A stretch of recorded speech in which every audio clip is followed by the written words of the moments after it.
It's official. Si VP Sara is a waste of my vote. She's a waste of my vote. Sana hindi ko na lang siya binoto. Sana sana I stuck to Willie Ong. Si Willie Ong talaga gusto ko iboto eh. Si Willie Ong talaga. Kaya lang ako nag-VP Sara kasi syempre, Uniteam. Yun pala, hindi ko alam. May plano pala sila. Pagkatapos na maihalal, ay may plano pala silang ganyan. Distab. Oo. Kasi may naalala ko before, may pinapanood akong hindi ko alam kung napapanood niyo si Attorney Claire. Si Attorney Claire, pinapanood ko yun eh. Meron siyang blind item na meron daw isang high-ranking executive official na tawag dito, ayaw daw ng ambush interview. Hindi raw nagpapa-ambush interview, guys. Oo, kasi ewan ko, hinaharangan daw eh. But anyway, hinaharangan daw ng security niya yung mga ambush interview. Eh kanina, hindi ko alam kung si VP Sara yun. Pero ngayon, malamang sa malamang, kung iisipin ko na si VP Sara yun, now I have reason why. Hindi niya kaya. She fumbles. Nagpa-fumble siya sa mga salitaan niya. Hindi niya kaya yung ambush interview, guys. Dati, go ako dyan kay VP Sara eh. Gusto ko yan si VP Sara. Dati. But now, I'm starting to question kung totoo ba talaga yung mga statement niya na mahalin natin ang Pilipinas at unahin natin ang Pilipinas. You have the whole Philippine government trying to defend the sovereignty and sovereign rights of the territorial integrity of our country. Buong bansa yan, mga kotsero. Kahit saang political group ka pumunta, mapadilawan, mapabro-admin, iisa nang sinasabi, protektahan natin yung soberenya, ating sovereign rights. Except, etong mga Duterte Balahura supporters. At ang kanilang princess na si VP Sara Duterte. This issue should transcend political affiliations. Sa Tagalog, dapat itong issue na to, walang kulay. Walang dilawan, walang pula, walang berde. Kasi we're talking about the country. I mean, we have a single outside threat. Hindi naman Pilipino ang kalaban mo eh. Kalaban mo, China. Bago tayo pumunta dyan, as usual, tayo po ay mag-shoutout sa mga kaibigan natin sa Sendwave! Kung kayo po ay nasa US, UK, Canada, Italy, France, Spain, Ireland, Belgium, ay pwede na po ay magpadala ng iyong remittances sa Pilipinas. Gamit po ang Sendwave. Ang gagawin nyo lang ay i-download ang Sendwave app. Tawag dito, ilagay nyo ba ang account details nyo dyan at pwede na kayo magpadala sa GCash, Cash Pickup at iba't ibang mga pawn shop sa bansa. At kapag ginamit nyo pa ang kayong promo code na coach dyan sa inyong unang padala ay makakuha kayo ng karagdagan $20 free credit. Not only that, wala pang remittance fees yan. So, gamitin na po si Sendwave for all of your remittance needs. Yan natin yung sinabi ni Sara. No comment. Nung una, mga kotsero, nung una, hindi ko naman masyadong pinapansin. Kasi, sige, sabihin nyo, no comment. Pero ang sinasagot ko lang, pansinin nyo, lagi ko lang sinasabi dyan, intayin natin yung statement. Wala pa naman siyang nilalabas na statement. Sinasabi natin, wala siyang sinasabi, kaya no comment. But anyway, at any rate, wala pa talaga siyang statement. Wala pa. Ngayon meron na. And the only statement you can think of is no comment. Kapag merong namamatay na sundalo dyan sa Mindanao, nanginginig-ginig ka pa. Pumupunta ka sa mga burol, may payakap-yakap ka pa dun sa mga asawa. Yung mga tinamaan dun, mga sundalong tinamaan dun sa West Philippine Sea. Napuntahan mo na ba? May statement ka ba para sa kanila? Wala. Wala. Pag may sugatan dyan sa pag ang galit mo sa CPP, NPA, wagas na wagas. Galit na galit. Walang problema. Lahat naman tayo galit sa CPP, NPA eh. Go ahead. Magalit ka sa CPP, NPA. Communist Party of the Philippines. Sa Chinese Communist Party, nasaan ang galit mo? Wala. Galit ka sa komunistang local, gusto mo yung komunistang imported. Ma'am, some are criticizing you for not giving a statement on the West Philippine Sea issue. Naglabas po ng statement yung brother niyo po, but not you. So what can you say or respond to the critics? No comment. Alam ko po, refer na yung mga statement.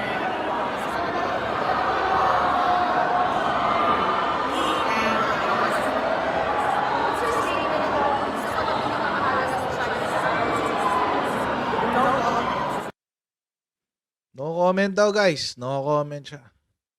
Kahit yung sa abuse na lang eh. Kahit yung sa ano lang, kahit na lang yun dun sa pang-a-attack sa mga barko natin, di ba? Kahit doon na lang, mag-comment ka doon. Kasi Pilipino ka rin naman eh. So wala ka naramdaman? Nung winoter, yun yung huling tanong eh. Ano po masasabi nyo sa pang-water cannon ng China sa...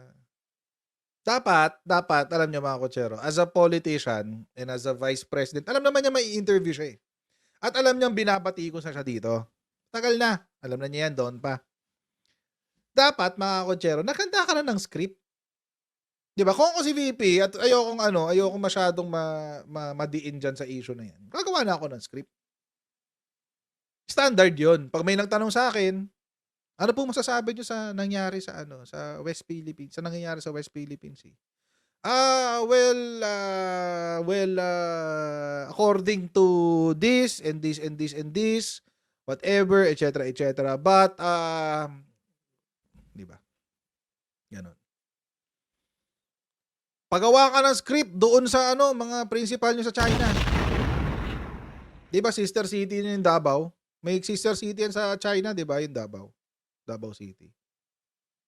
Pagawa kayo ng script doon na aaprobahan ng Chinese Communist Party. Tapos yun ang sabihin nyo dito. Tingnan ko lang kung maniniwala ang Pilipino doon. But, pagawa kayo ng script. At least you have something. Di ba? At least you have something. Kaysa yung tatanungin ka ng wala.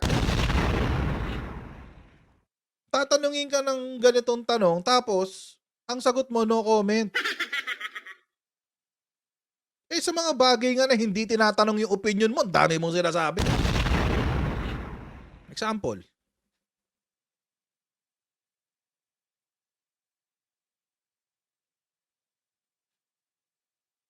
Tinanong opinion mo dyan. Sa ICC. Nag-utos ka pa sa DOJ. Nakiusap ka pa sa DOJ. Imagine, nakiusap siya sa DOJ. Sabi, we will continue to reach out to DOJ regarding our position on this matter. We will lay down our legal basis of we will lay down the legal basis of our position. Tinanong opinion mo? Utusan mo pa ang DOJ? Who you? Akala ko, kasi nakakatawa dito mga kotsero, itong mga Duterte Balahura supporters, kapag pinagtatanggol nila si VP Sara tungkol dyan sa actually, wag na natin gamitin ng Duterte Balahura supporters. Gamitin na lang natin yung sinabi ng kapatid niya na ginagaya ng mga Duterte Balahura supporters. Sabi ni Paolo Duterte, ni Pulong. Sabi ni Pulong. Ayan. The question on the actions of Chinese vessels in the West Philippine Sea should be directed to the Chief Architect of Foreign Policy, the Secretary of National Defense, and the Secretary of Foreign Affairs. It is not the job of the Vice President or the Secretary of the Department of Education to demonize China or any country for that matter. We can see this task is your assignment. Sabi ni Pulong. Okay, sige. So, bakit siya nag-comment dito sa ICC? Akala ko ba, pagdating sa foreign relations, presidente lang ang pwede mag-comment. Pero dito sa ICC, hindi maglalabas kami ng aming position on the matter. Oo, magbibigay kami ng aming legal basis for this. Legal basis ng China, hindi nyo kayang protekta. Ikwento sa amin? Kahit yun na lang. Legal basis ng China. Kwento niya sa amin. Sige. Hindi nyo, or total naman, close kayo sa China. Hindi nyo maikwento sa China kung ano yung legal basis ng Pilipinas. Wala. Hindi kaya.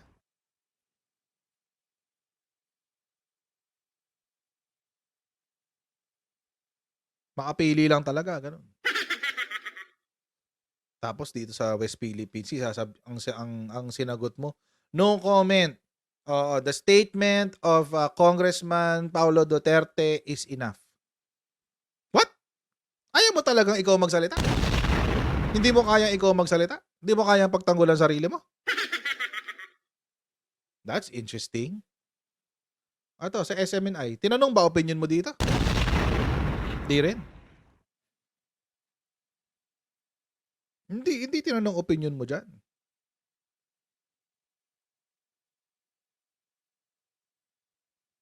Pero, ano sinabi mo?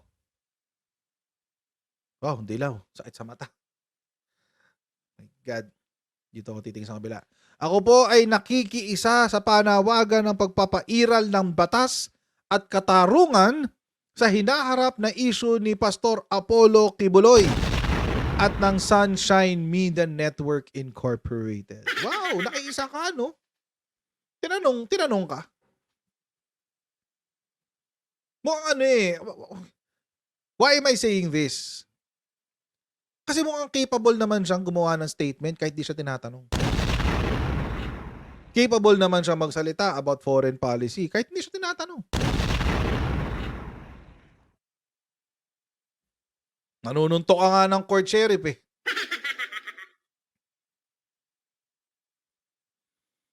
Tapos sa West Philippine Sea, no comment ka. Bakit? Ano bang pinapasok ng China sa Davao at hindi nyo sila makontra? Diba sister cities kasi sila? Anong binibigay ng China sa Davao? Ano bang benepisyo na nakukuha ng Pilipinas sa China? Maliban sa mga counterfeit na gamit, di ba? Murang electronics na nabibili sa mga online shops, online stores. Number 1 trading partner pero may trade imbalance. May trade imbalance. Number 1 trading partner daw natin ng China pero may trade imbalance. Ano yung trade imbalance? Sabihin, hindi balanse yung ating import tsaka export. Mas marami tayong ini-import sa kanila kesa yung binibili nila sa Pilipinas. Eto nga, walang kwentang nila lang nito si Kibuloy, pinagtanggol mo. Pilipinas, hindi mo may pagtanggol sa China? Hindi na nga siya effective na DepEd Secretary. Ang hirap kaya niyang hanapan ng accomplishments. Maski nung sumusuporta pa ako kay Sara, ang hirap niyang hanapan ng accomplishment. Hindi lang nga siya naglabas ng statement, umaten pa sa rally. Alala niyo to? I am here to support Pastor Apollo Kibuloy. Bakit hindi mo rin suportahan yung pagsuko niya? Bakit hindi niya kaya niyo ba siyang sabihan na sumuko na siya? You're a lawyer. You're not his lawyer, but you're a lawyer nonetheless. Kayong dalawa ng tatay mo, pareho kayong abogado eh. Baka naman pwede niyo kumbinsin si Kibuloy na sumuko na siya. Alam niyo, ang mga Duterte, magaling lang talaga sila sa isang bagay, gumawa ng ghosts. Ghost people, ghost employees, ghost students. Mahilig silang gumawa ng ghost. 6,000 yung patay doon, no? Tapos 7 sa Davao recently. 6,000 yung sa tatay niya, 7 doon sa bunsong lalaki, tapos dito kay VP Sara, 19,000 na ghost student. Hindi nyo man lang sabihan si Kibuloy na sumuko na. May warrant na Galing na sa korte yan Hala ko ba, sabi ni VP Sara, sabi niya. Ano sabi niya? Sa mga ginagawang pagdinig ay tila pinatawa na ng guilty verdict si Pastor Kibuloy kahit na nakabatay lamang ang pagdinig na ito sa paratang ng mga testigo na nagkukubli ng kanilang katauhan at hindi mapatunayan ang kredibilidad. O, ngayon, meron ng kaso sa korte. Hindi nyo pa rin kayang suportahan? Hindi pa rin? Wala pa rin? Nga? Wala pa rin kaming aasahan sa inyo? No comment. Yan ang aasahan natin kay Bibi Sara. No comment. Wala akong komento sa water cannoning. Wala akong komento sa mga sundalong nasaktan.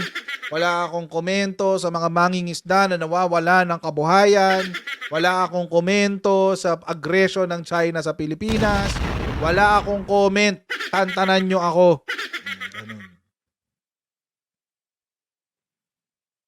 Tapos biglang in the same breath sasabihin niya, mahalin natin ang Pilipinas. Unahin natin ang Pilipinas. Oh my God, that is such... I've never heard such insidious BS in my life. The audacity. And all of these, mga kutsero, itong comment na to, she has made after ang Pilipinas ay nagkaroon ng joint maritime cooperative activity with the US, Australia, Japan, at syempre, Pilipinas. Ito yung balita tungkol dyan. Nagpadala ng 2 barko ang China para manmanan ang dinaos na maritime cooperative activity ng Pilipinas, Amerika, Japan at Australia sa West Philippine Sea kahapon. Okay Hindi sila nagpatalo dahil sinabayan nila yan ng sariling combat patrol exercise. Nasa frontline ng balitang yan si Brian Castillo. Mula sa dagat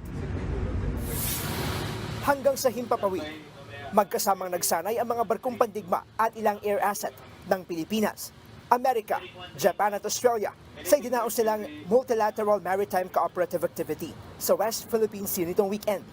Nakiisa sa aktibidad ang missile frigate na BRP Antonio Luna at patrol ship na BRP Valentin Diaz ng Philippine Navy. Kasama ang USS Mobile ng US Navy, HMAS Waramunga ng Australian Navy at ang JS Akebono ng Japan. Sinubok nila ang kakayahan ng 4 na bansang magkatuwang na tumugon sa anumang sitwasyon sa dagat. Gaya ng koordinasyon sa pagmaniobra ng mga barko sakaling may sumiklab na gulo. Pati ang pagdetect ng submarines sa dagat gamit ang anti-submarine helicopter ng Philippine Navy.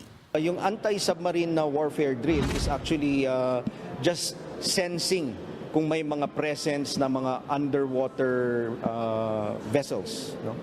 May mga sensors tayo. This exercise also showed how to demonstrate professional interactions between our forces and to strengthen our interoperability. Sa gitna naman ng maritime exercises, kinumpirma ng Armed Forces of the Philippines na minanmanan sila ng 2 barko ng China. Oh, gaman man Ito ang lang? PLA Navy 792 na spy ship at destroyer ship na PLA Navy 162. Mga 6 nautical miles away. No? Medyo malayo rin Malayo. yung distansya nila. Hindi katulad ng mga RORE operations natin na talagang dumidikit sila. No? Halos banggain pa yung mga ships natin. Wala naman pong ginawa itong mga Navy ships na ito para i-block or hadlangan yung ginagawa nating mga exercises. Subukan nila. Show of force man kung tignan Subukan ng nyo! AFP na show of unity lang ang pagsasanay ng mga barko. Wala raw silang intensyong buyuin ng China. Pati si Pangulong Bongbong Marcos, iginiit na ayaw natin ng gulo dahil prioridad pa rin daw ng Pilipinas ang pakikipagdialogo. Huwag na natin masyadong papainitin pa. Pag-usap tayo na mabuti para walang banggaan, walang cannon, walang water cannon. Hindi na mabalik sa ganun. Sa kabila nito, hindi naman nagpatalo ang China. Sinabayan din nila ng sariling combat patrol exercise sa South China Sea ang ginawa ng Pilipinas. Wala Sa yan. pasaring na kontrolado pa rin daw nila ang sitwasyon sa rehiyon, pati na mga Kontrolado aktibidad daw. na gumagambala umano rito. Ang National Security Council naman nagtataka tuloy kung bakit ganito ang naging reaksyon ng China. kung ginawa natin yung ating maritime patrol or yung ating MCA outside of our EEC, no? Or lumapit-lapit tayo sa mainland China or sa loob ng EEC ng China, pwede nilang sabihin they're messing up the situation, that we are messing up the situation. Pero given na nandito lang naman tayo sa teritoryo natin, hindi namin maintindihan kung saan nanggagaling yung ganong klaseng reaksyon. Sa hiwalay na pahayag naman, iginit din ng Australia na makabuluhan ang idinaos na maritime exercise. Dahil na ipapakita at napapanatili nito Oo. ang kapayapaan sa rehiyon, Makabuluhan talaga. nagbabalita mula sa frontline. Makabuluhan talaga kasi 6 nautical miles ang layo ni China. Layo eh. Dito wala kang pure. Ito na. Ayaw mo mag-criticize ng China. Sige, Bibi Sara. Ayaw mo i-criticize ang China, pero siguro naman pwede mong purihin to. Siguro. Kasi hindi na tungkol sa China to eh. Tungkol na to sa maritime cooperation activity. Di ba? At least pure. Pwede naman sigurong purihin to, no? Pwede. Wala akong balita eh kung may puri eh. May nakita na ba kayong pinuri ni Bibi Sara to? Sinabi ba niya na, maganda yan. Oo, maganda yan. May ganon? Wala yata. Wala akong nakita. No comment pa rin. No comment pa rin daw. Nakanan ko. Tignan nyo ginawa ng China. Ganito lang sila. O yan, ganyan. Yan. Hanggang cartoons lang sila. Uncle Sam traveling over 8,300 miles from the mainland of US came to the South China Sea colluded with a few ill-intentioned like-minded countries and behaved brazenly in China's territory. Uy, tika sa mukha niya, territory daw niya. Oh. And then told China not to meddle, quote-unquote. What a delusional guess this is. Hanggang drawing lang naisagot niya, no? Drawing lang talaga naibalik niyo, China. Global Times na nagsulat. Si Global Times, mga kotsero, ano to, Chinese state newspaper yan. Yan si Global Times. Oo. Sabi pa ni Global Times, sabi niya, tignan nyo, hindi namin ginulo yung Australia, America, Japan, tsaka ano dyan sa West Philippine Sea. Hindi namin sila ginulo, di ba? Kami nga yung mabait eh.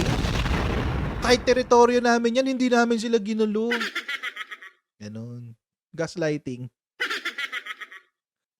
Ano pang sabi ni ito, yung kanilang DFA minister. FM spokesperson, foreign ministry spokesperson. Any cooperation between any countries should be conducive to regional peace and stability. China opposes the formation of exclusive cliques or camp confrontation. Chinese Foreign Ministry spokesperson said in response to the upcoming US-Japan-Philippines summit and their deepening military relations. Oy, pa-victim bigla si China. Ba't nyo kami pinagkakaisahan? Bakit? Ganon. See? Ba't daw sila pinagkakaisahan, guys? Huwag daw kasi ganon. Dapat patas. Ang problema, Pilipinas lang naman kasi kaya nyo i-bully. Mas kabahan sila. Bakit? Kasi, sabi last month, Philippines to deploy 100 naval reservists to Batanes. Uy. Tay. A total of 126 reservists, all of whom are Ivatan or local residents of Batanes, would attend the graduation ceremony in Basco Town on Saturday, according to the Naval Forces Northern Luzon, which is under the Armed Forces of the Philippines. So yung mga Pilipino na nakatira sa Batanes, ay, yan ang totoong matatapang. Ayan handa na sila Nagre-ready na sila. Ano yung pinakamasaklap dito, mga kotsero, by the way, bago ko makalimutan? Tingnan nyo. May article kasi dito, Global Times. Again, this is the newspaper of the Chinese Communist Party. Ang sabi, Southern Theater Command's South China Sea Patrol sends a clear signal. Global Times editorial. Ito yun. Ano daw yung signal niyan? Therefore, there is no need for relevant parties and foreign media to speculate on the specific targets of action of the PLA every time. Wag na raw kaming pagdudahan, sabi nila. Sabi ng China, wag niyo na kaming pagdudahan. The naval and air forces and the fleet of the Southern Theater Command are able to respond to emergencies anytime. Sabi, whether it is routine patrols or disjoint naval and air patrol, the goal of the PLA's action in the South China Sea has always been clear that it resolutely safeguards national sovereignty, security, and maritime rights, as well as peace and stability in the South China Sea. Wow! Huwag niyo na kasi kami pagdudahan. Huwag niyo na kasi pagdudahan. O, tayo daw yun ang gugulo kasi. If the concerned parties intend to escalate tensions in the South China Sea and undermine China's territorial and sovereign integrity, then they will become the PLA's target. Uy! This is not ambiguous and it is correct. It is the correct signal that the concerned party should receive from the actions of the PLA. Tapos masyado raw tayong hot-headed, sabi. It is worth noting that Manila's behavior this time is particularly impatient, or one could say hot-headed. Masyado mainit ang ulo. Oo. Sabi. Wait lang. Sounds familiar. Alam niyo kung bakit? Happy ka na, Senator Amy? Kino-quote ka ng Chinese state propaganda? Diba sabi, wag daw tayo masyadong mainit ang ulo, wag daw tayo masyadong basag ulo. Ayun, kinote siya.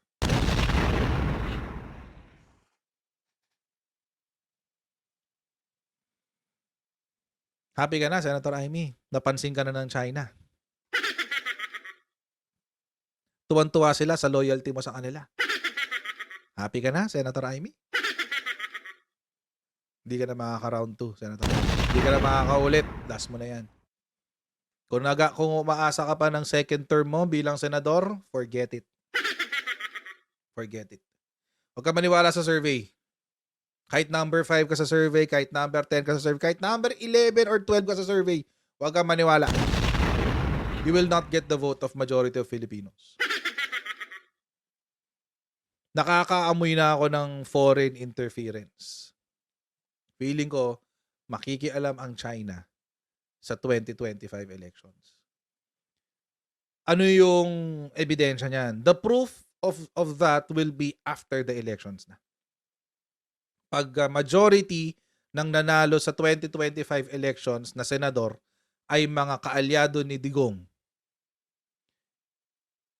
most probably 60-40, 60% most probably ay nakialaman China. Most probably. Hindi man dun sa election mismo. I mean, baka hindi nila i-hack yung COMELEC, etc., etc. Hindi dun mangyayari yung pakikialam ng China.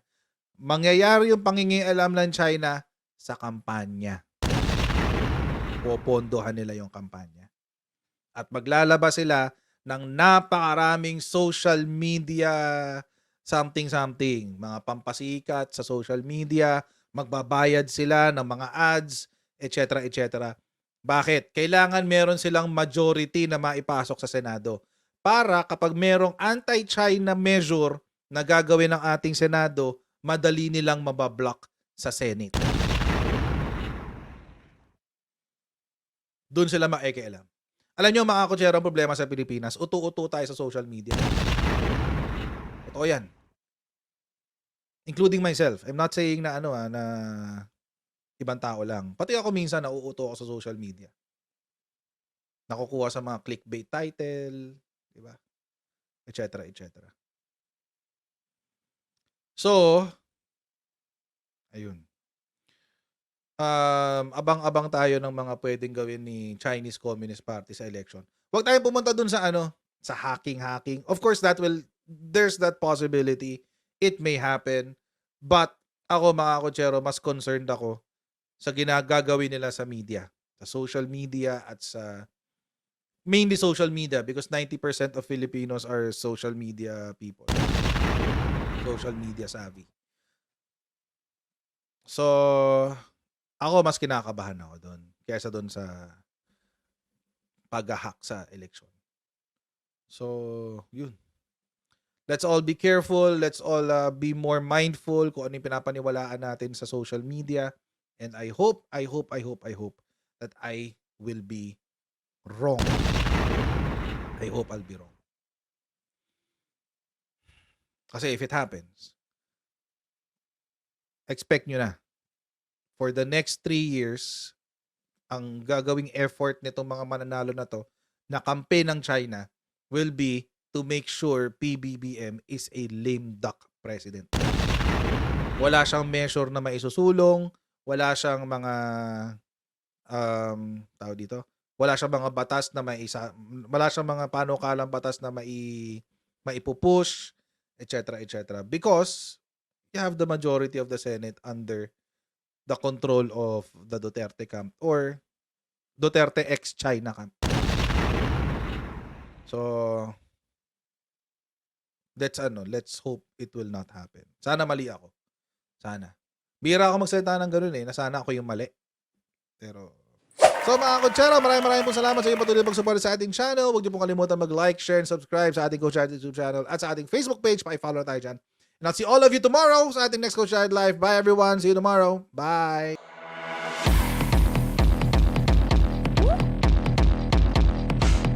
Huwag ganun. Huwag natin gawing tanga mga Pilipino. Mas maganda kasi nasa lugar ka ng tama kaysa yung pinipilit mo yung pagkakamali.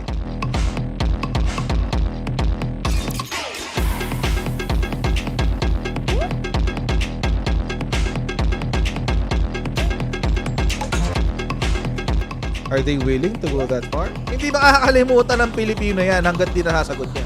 Sino ngayon nagsasabi ng totoo?